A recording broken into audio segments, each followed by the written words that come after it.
When I got out the hospital, I went into depression because it was so beautiful there. And didn't nobody understand why I kept saying I wanted to stay there. You know, I've left here. I dropped this body and I was back home. And then you have to come back here, and I was just upset that I couldn't stay. There's no words for a lot of it, especially the love. I can't tell you how that love really is. It goes beyond human words. Everything is about love. But when I came back, I was different. And I didn't think like everybody else did anymore. I knew I was here to tell my story. That's my job now.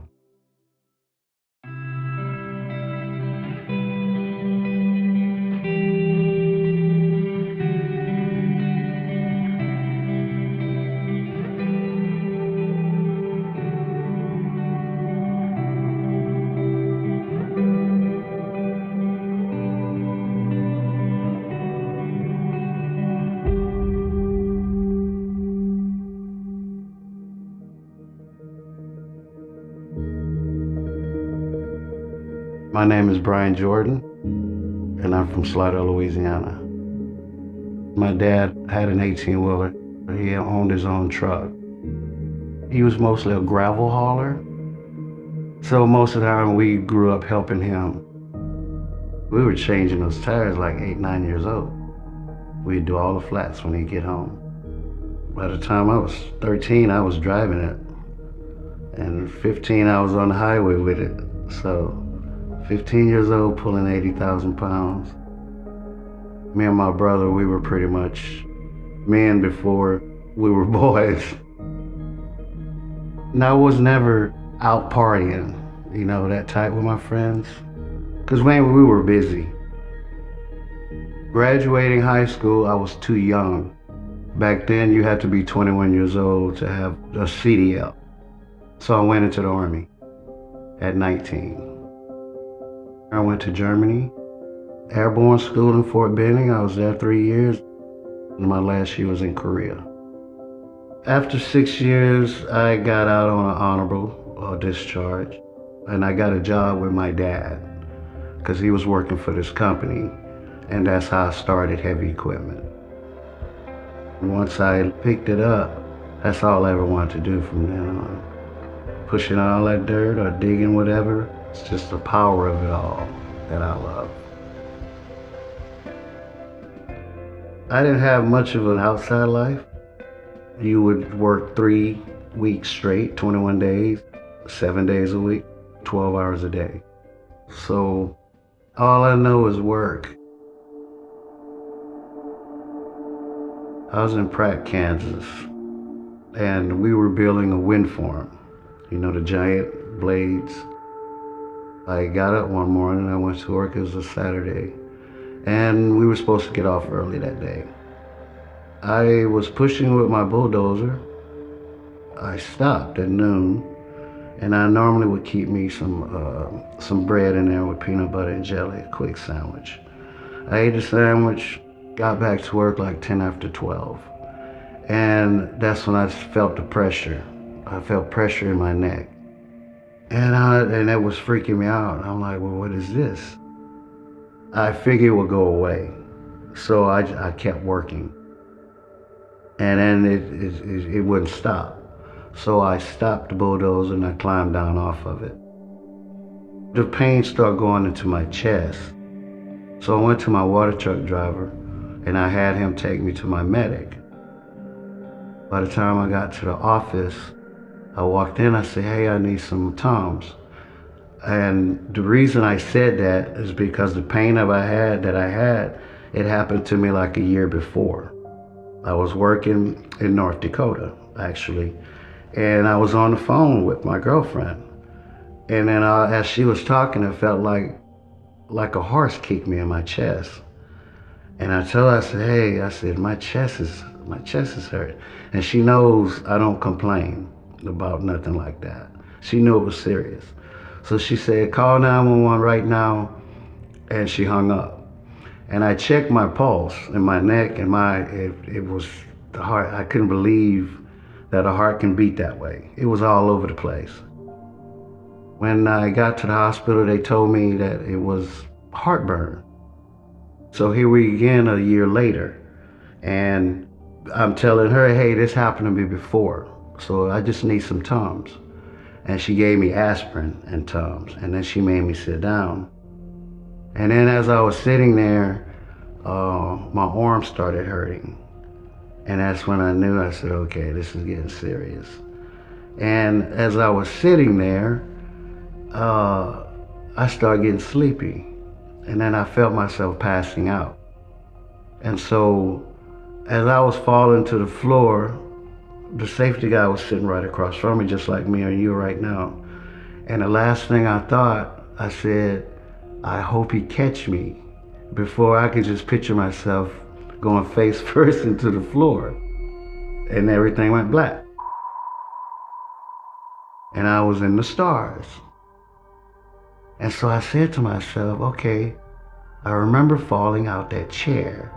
So I said, I must be passed out, or I must be asleep. I'm figuring that I'm having one of these weird dreams because I didn't know what I was looking at. And I went to this cave-like place. It was huge. And the walls came down. And as the walls came down, they should have came down to a floor, right? But where they stopped at, where a floor should have been, there was no floor. So it was like looking down into the night sky when we normally look up. So I'm looking down, not realizing that I'm floating. Where the floor should have been, there were a walkway. Square stones, side by side.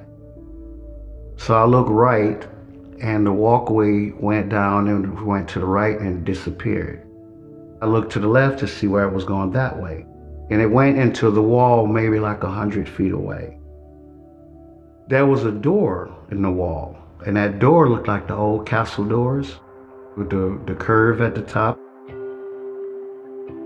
When you say cave, most people think, oh, were you in hell or something, you know? But I had no fear there. No fear, I never feared nothing. And when I looked in the doorway, there was somebody in the doorway. And I'm looking, I'm like, wow, I can see through it like a ghost. I can see right through him. And he was just looking at me. So we were just looking at each other. And, you know, when you see something like that, you would get afraid. But I was like the cat. I was inquisitive. I said to myself, I want to go see what that is. As soon as "is" came out of my mouth or my thoughts, I took off like a bullet. And I was moving so fast that the sides were blurred. I was going so fast. And I got to the wall, that's when I was like, oh my God, oh my God. I said, humans don't move like that. How did I just do that? And I remembered why I went to the wall. It was to see who was there. And I remember, so I looked down below me, and there he was. But he didn't look up at me, he just floated along the path that I was looking at, the stone. And I watched him float all the way until he disappeared. And then apparently I went through the door because everything went jet black dark. You couldn't see your hand in front of your face. And all of a sudden I saw a light appear, and it looked like somebody had a flashlight, like they were searching. And that light fell on me, and it was so bright. If I had hands, but I went through the reaction of blocking the light with my hands. And that's when it took me in. And now the light wasn't so bright because I was inside of it. And it was soft. And so I remember I looked left, in front of me, right, and then down. And it was just this soft light. After a while, part I was facing started turning into a fog. And then the fog started clearing. And as I was looking, peering through, I could see a blue sky. And then that's when That's when I got caught up. It felt like God,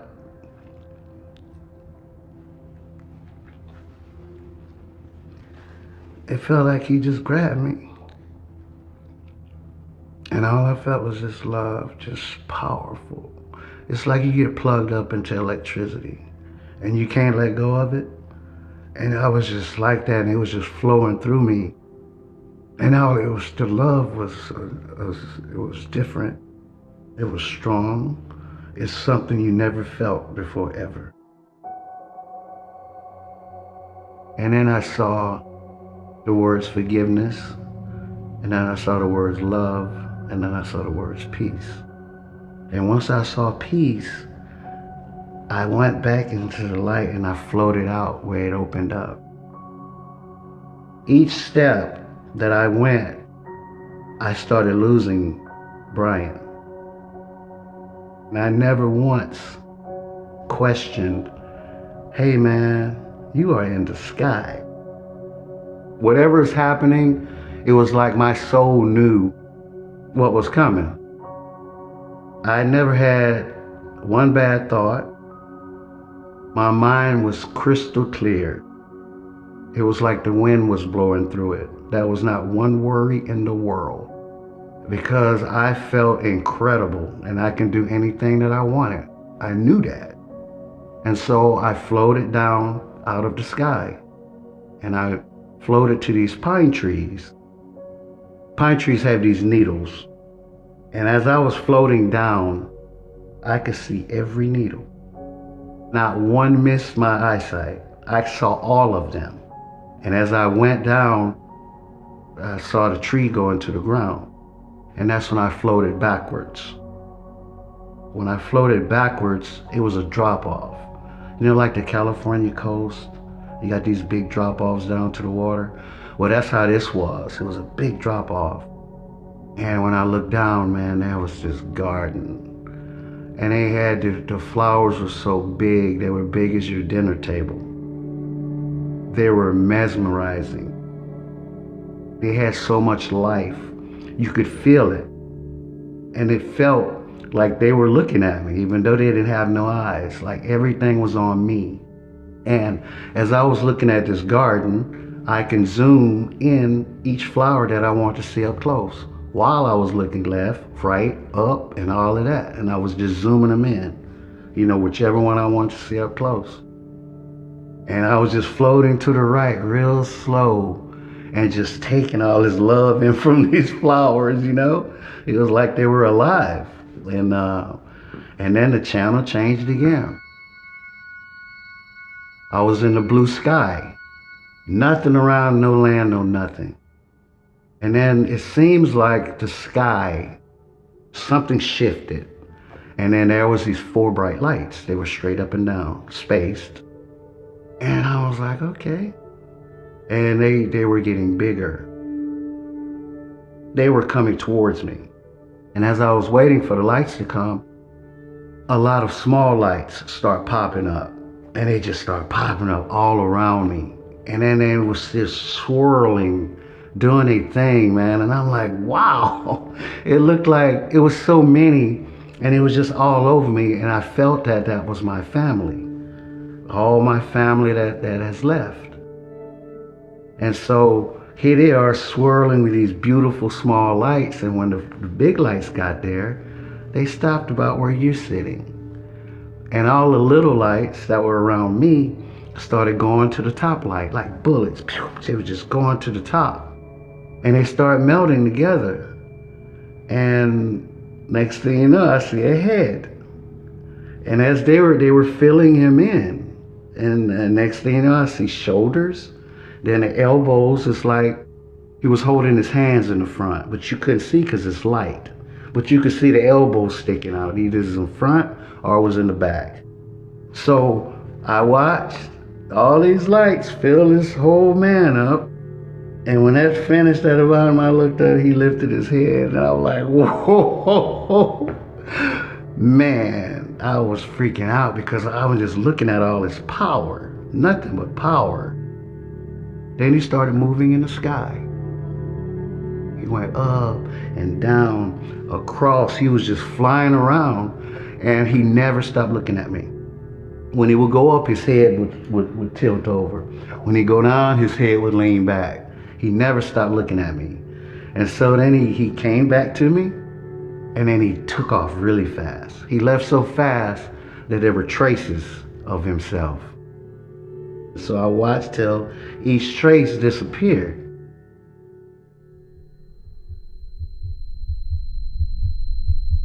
I opened my eyes, and my medic was on top of me, and she was pushing my chest.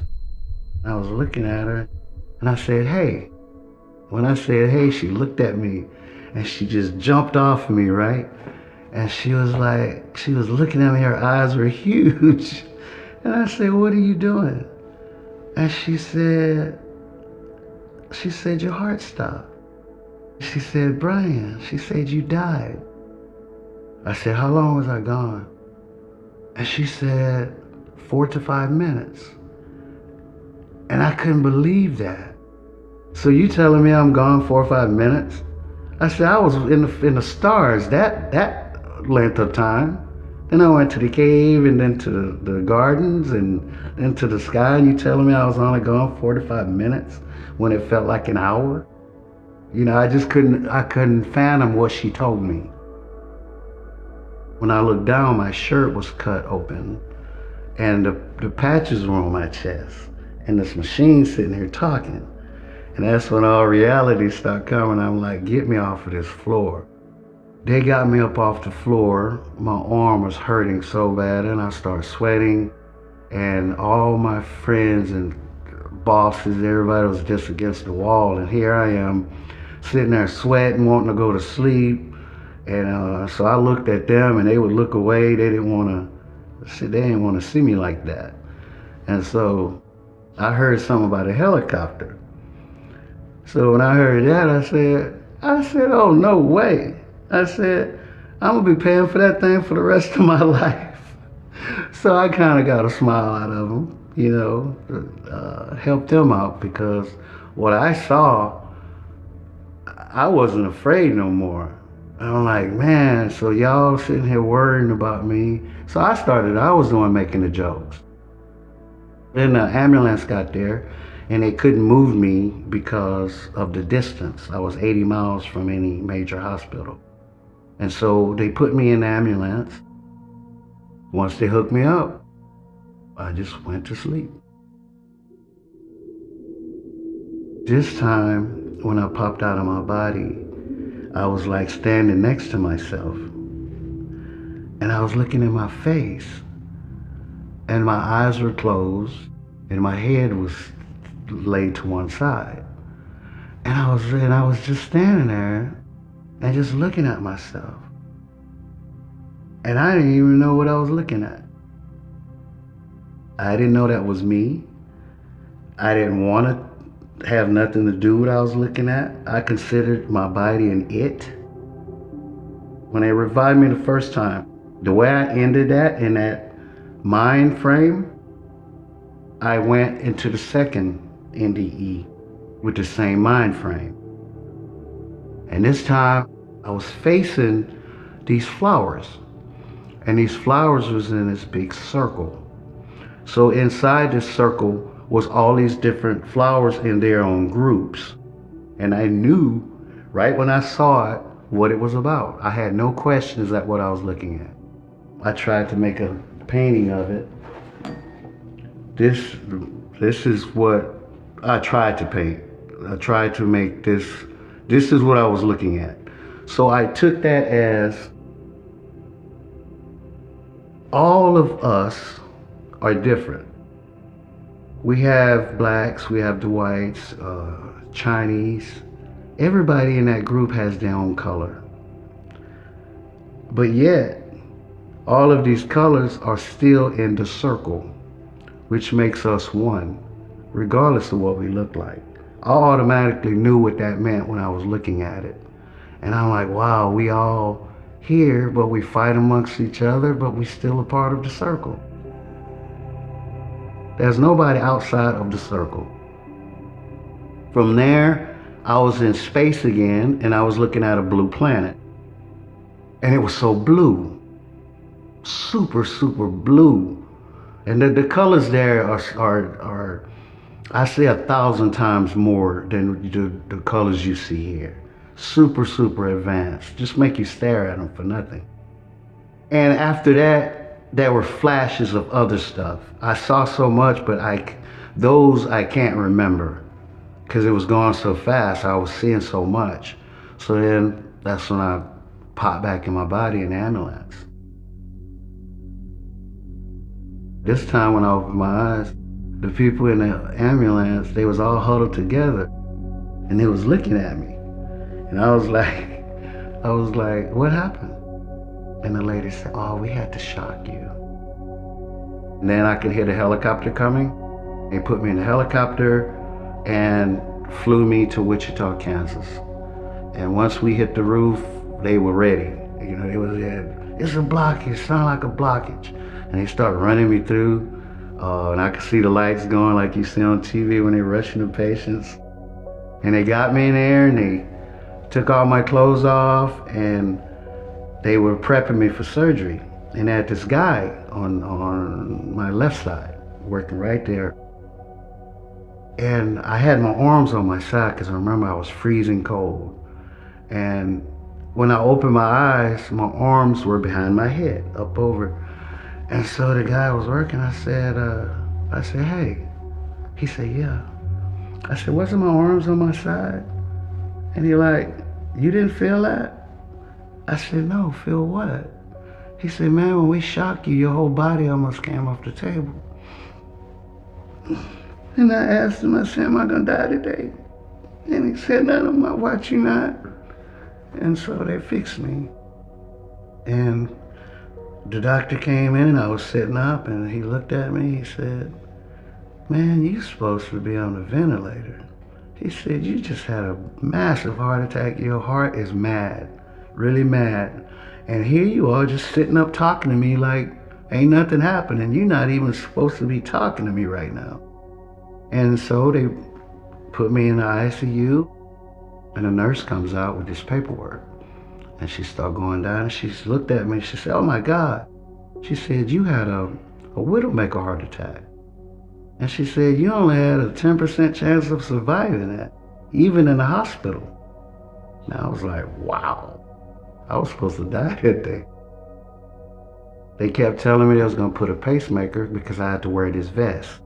And that vest would shock me if my heart did anything out there because I was pushing out 30%, I think, or 35 when your heart's supposed to push out 55. So I wore the vest for 3 months and I went to the hospital and they did a check on my heart. And after they did the test, I was leaving and the doctor called my phone. He said, you could take that vest off. He said, Brian, he said, we've been doing tests on this type of heart attack since the 70s. And he said, your heart and one other person since the 70s healed all the way. He said, all you have is some scarring on your heart from them shocking you. He said, other than that, your heart beating just like mine. He said, you are a miracle. I'm not afraid to die anymore. I'm not afraid at all. When it happens, it happens. Don't cry over me. That's what I tell them. Don't you cry over me. I try and pray to God to get me back here. No. When I got out the hospital, I went into depression because it was so beautiful there. And didn't nobody understand why I kept saying I wanted to stay there. You know, I've left here. I dropped this body and I was back home. And then you have to come back here. And I was just upset that I couldn't stay. There's no words for a lot of it, especially the love. I can't tell you how that love really is. It goes beyond human words. And so I wanted to find people like me. I started reading the NDE experiences. That's where I spent my first year. just studying, or finding or making friends with people. And I found so many that said the exact same words. Everything is about love. Now there's other people now I'm hearing saying the same thing. So I knew I wasn't crazy when I heard that. I knew I was here to tell my story. That's my job now. But when I came back, I was different. And I didn't think like everybody else did anymore. I was raised in a Hellfire church. You have to have a Holy Ghost. You better obey the Bible and all this stuff or you'll never see heaven. That's how we were raised. I died 3 times and not once did I see a hell. And I felt like a God, and I'm just a normal person. I wasn't in nobody's church. I believe in God. I love God since a child, but I always had questions like, why is this God so mad? Or why put us here? And then we got to have rules to leave. It made no sense. And so after I came back, I saw things totally different. I don't judge nobody by their religion because I one time believed a certain way that I was taught.